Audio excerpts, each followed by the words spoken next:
been slowing down this week.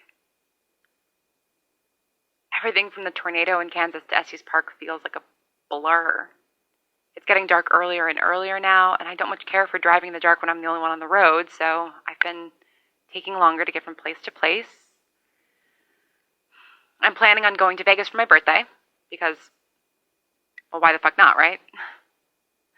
And I think there's a part of me that thinks if I just really drag out the process of getting there, I'll delay my birthday somehow. My last birthday, we were in a good period, actually. Or at least an okay period. Things were peaceful. The falls in general were always pretty peaceful. We still had the optimism of people who'd spent the summer in the sunshine, and we'd finish up our harvest, start stocking up for the winter. There was ritual in it. Harry baked me a cake.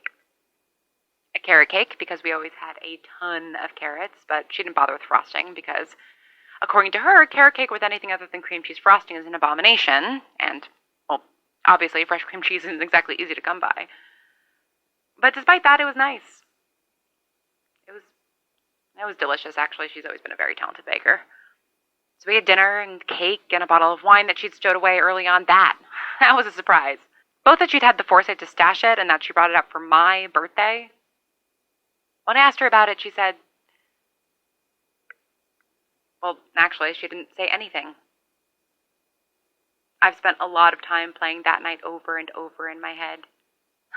Playing lots of nights over and over in my head, imagining how the conversations could have gone. But sometimes I forget what really happened. And what really happened that night is that I asked her why she was wasting a special bottle of wine on me, and she just said, well, it's not all for you, and topped off both our glasses. And that's not really an answer to the question at all, is it? I wish she'd said that.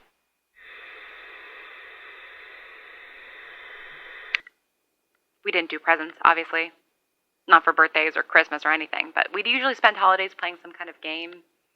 Chess or one of the few board games we had, or whatever card game we could best remember.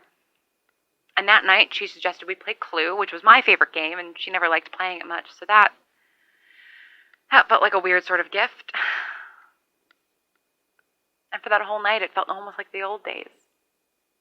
Like we were in Richie's Alphabet City loft, like we were standing on the edge of something, of finally getting along, of finally understanding each other. Turns out we weren't. Instead, that was just one of the last good days.